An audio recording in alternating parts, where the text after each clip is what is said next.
Now I want to start with one sum on share capital transactions. Observe the sum on the screen.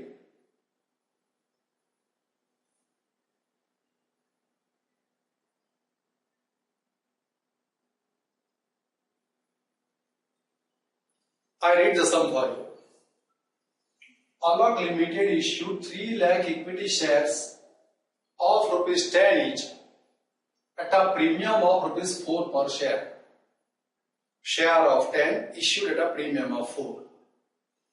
Amount was payable as under. Rupees 7 per share on application including premium. So 7 rupees with application, which includes premium element 4. So capital element is 3. 3 rupees on allotment, 2 on first call, 2 on final call. Applications received were 4,50,000 shares. Company wanted to issue 3 lakh shares. Applications received are more. How much? 4,50,000 minus 3,150,000. These applications are rejected and refunded. Excess applications were rejected and money paid thereon was refunded. Malak, who was allotted 6,000 shares, did not pay money due on allotment and hence his shares were forfeited by the company after call for allotment money. Now Malak was given 6,000 shares, not paid allotment dues. So 3 rupees per share allotment dues were not paid. Now these allotment dues are not paid, so his shares are forfeited immediately. So before demanding first call and final call, shares are forfeited. So what happens because of that? The shares are forfeited after allotment stage. So these shares are unallotted, not held by anybody. So you cannot demand first call on shares forfeited after allotment. So if you want to demand first call after forfeiture of these shares of Malak, you can demand first call on all shares except 6,000 shares forfeited. So you have to demand first call on 3 lakhs minus 6,000 shares. So on 2,94,000 shares, you can demand the first call. Jhalak, who was allotted 4,000 shares, did not pay money due on first call. Hence, her shares were forfeited by the company after making first call. Now another shareholder did not pay first call, that is Malak. As first call is not paid, her shares are forfeited. After forfeiture, without reissue of these shares, the final call is demanded. So you can demand final call on all shares other than shares forfeited and not reissued. So total number of shares 3 lakhs. 6,000 and 4,000, 10,000 shares are forfeited. So 3 lakhs minus 10,000 shares are forfeited and they have not been reissued. And the final call is demanded. So you can demand final call on 3 lakh minus 10,000, 2,90,000 shares. So final call can be demanded only on 2,90,000 shares. Final call amount was received on remaining shares. On remaining shares, so on how many shares the final call money was received? 2,90,000 shares. Company reissued. So after demanding final call, the shares are reissued. So when the shares are reissued, the called up capital gets credited. What is the called up capital? Even final call is called up. So all the 10 rupees gets credited at the time of reissue of shares. Company reissued 6,000 shares at rupees 9 per share. Called up capital so far till the date of reissue. Called up capital is 10. Share of 10 reissued at 9. 1 rupee is the reissue discount that has been granted. And for Jhalak, shares are reissued at rupees 7 per share. So called up capital 10. Against that 7 rupees are received. So reissue discount is 3. So what are the important points in this sum? Share of Malak forfeited after allotment. So you cannot demand first call and final call on these shares forfeited because they have not been reissued after forfeiture. Jhalak was allotted 4,000 shares. Her shares are forfeited when the allotment first call was not allotment was paid, but when the first call was not paid. So before demanding final call, as the first call was not paid by Zalak, her shares are forfeited. Now, these forfeited shares are not reissued. So you cannot demand final call on the shares forfeited, that of Malak and Zalak. Now the final call is demanded. After final call is demanded on the remaining shares, means 3 lakh minus 10,000 on 2,90,000 shares, the final call has been demanded, that has been received. Now the shares are reissued. Now when the shares are reissued, the called up capital till the date of reissue is to be credited. So 10 rupees is credited. The capital cancelled was different and the capital called up and till the date of reissue, that is to be credited. This is an important point that you should keep in mind. Now let us start with the sum. Company wanted to issue 3 lakh shares. 4 rupees are recovered, demanded premium. The premium demanded with application. Total applications received 4,50,000. How many are the excess application? 1,50,000 rejected and refunded. This is rejected and refunded. Amount recoverable. 3 is the capital element with application. 3 is the capital element with allotment. 2 is the capital element with first call. 2 is the capital element with final call. This is how amount is intended to be collected. Now, let me work out these details about application money. 4,50,000 into 7 amount received. 1,50,000 into 7 amount refunded. This is the amount refunded. So on 3 lakh shares, what amount is transferred to share capital account? 3 lakh into 3 transferred to equity share capital. And premium received is credited to security premium account. Now amount due on allotment on 3 lakh shares, capital due. On final call, capital due at the rate of ₹2 per share, 6x. And on final call, the capital gets due 6x. This is the original plan. But as I told to you, the capital due on this first call won't be 6 lakhs, it will be on 3 lakhs minus 6,000 shares forfeited after allotment and not reissued. So this first call capital gets due on 3 lakh minus 6,000, 2,94,000 shares. That I am going to consider at a later stage.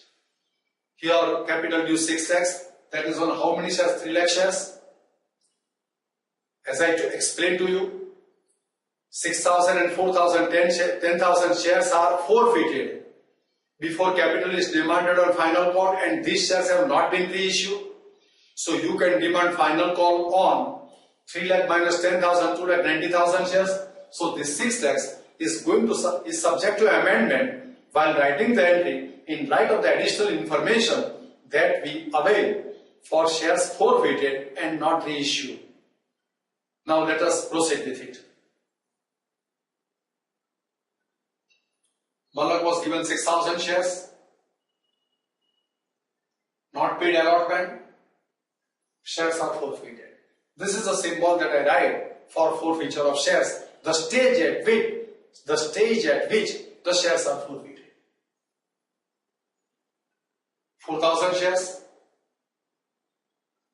not paid final call. So by normal working, we will work out the amount received is this much. You know that this is not the true amount, this is subject to amendment.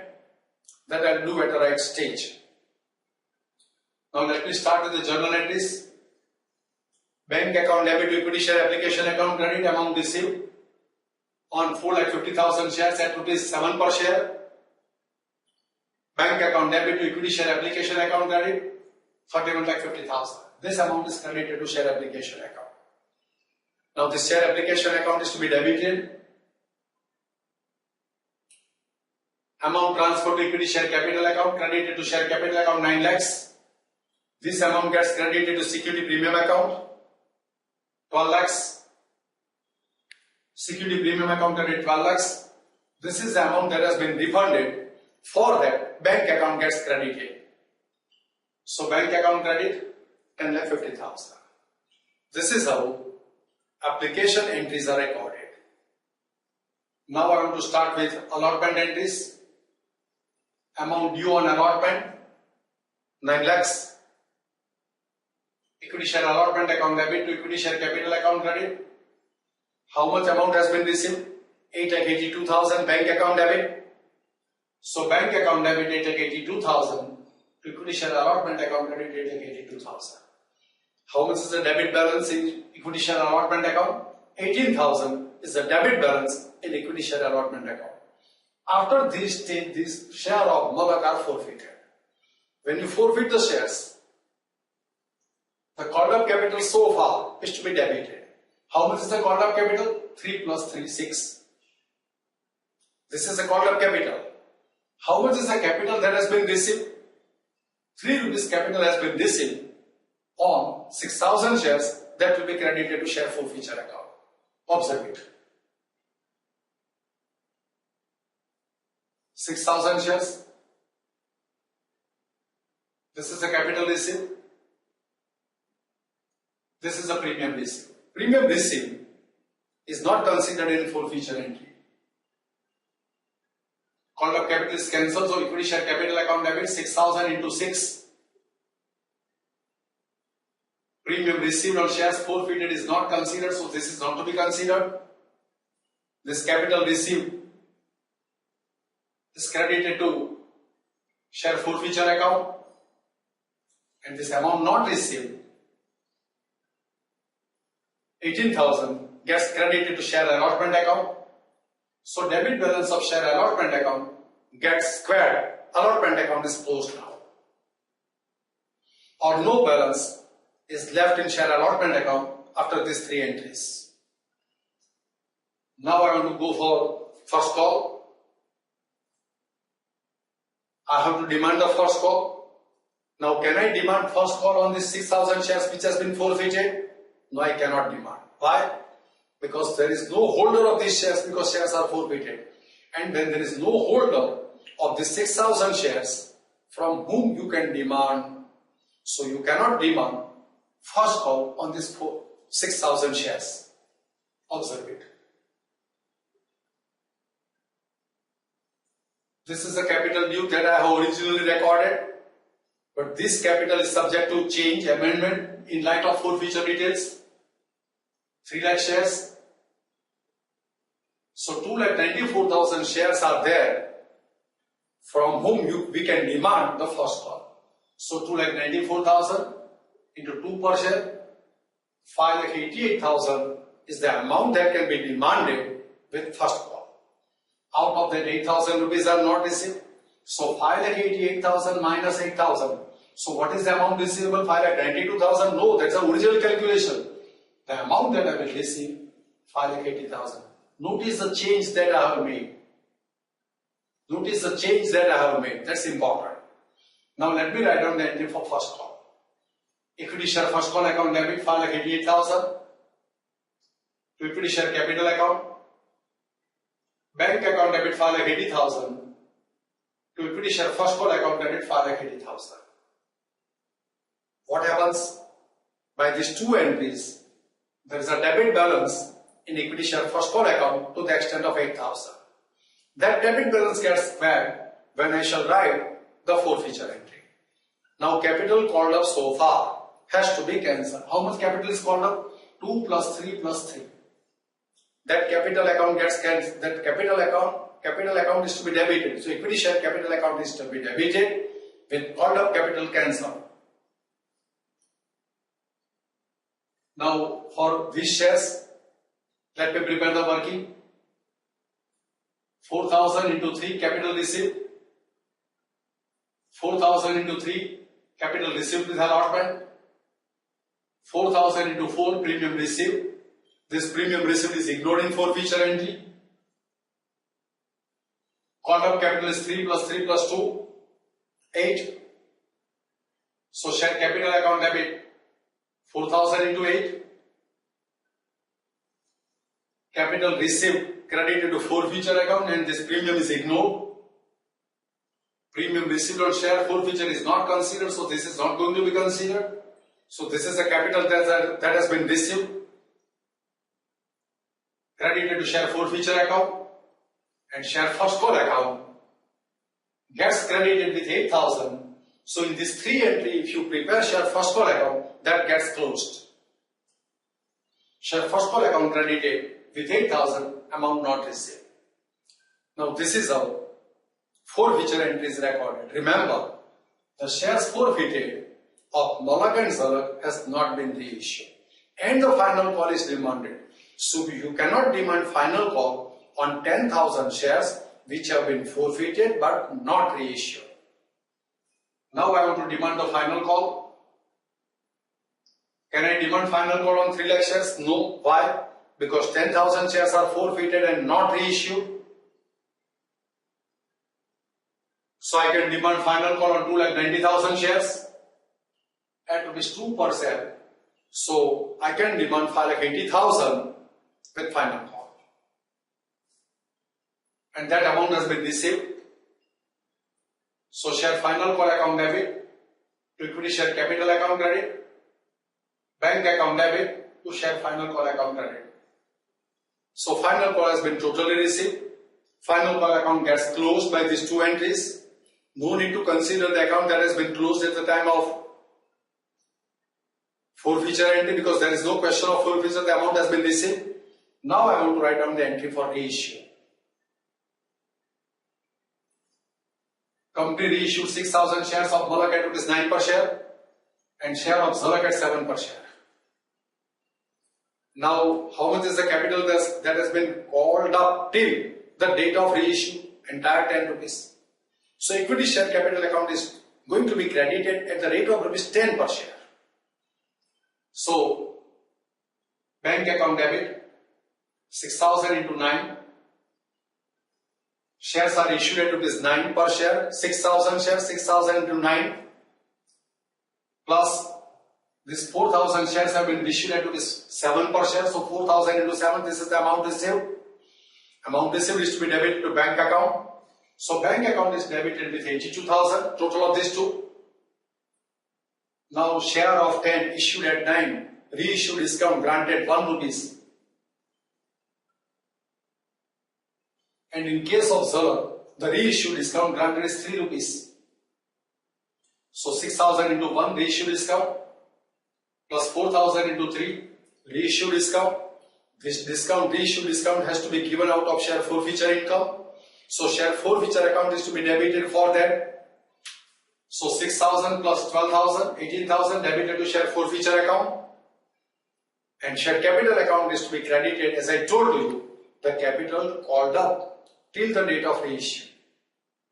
So share capital account 6,000 into 10, 4,000 into 10, 1 lakh rupees are credited to share capital account. I have recorded the reissue entry, very important entry. Now I want to transfer the surplus of share forfeiture income after granting reissue discount to capital reserve. Let me work it out. Share forfeiture income for Malak 18,000, for Zalak 24,000. This is the reissue discount granted 6,000 and 12,000. Surplus left after reissue discount 12,000, 12,000. That is to be transferred to capital reserve. So share forfeiture account debit to capital reserve account credit 24,000. This is how entry for transfer to capital reserve gets recorded. Now what is the total of all 12 entries? This is the total of all 12 entries. Now I want to demonstrate all these 12 entries at one place with narration. For your better understanding, observe it. This is how your entries should appear in your notebook. You can observe them with narration. If you want to read them one by one, you can pause the video and read it. I have tried to explain this sum. I have repeated important points often and again for your better understanding. I feel that you have followed this sum. Thanks to all of you.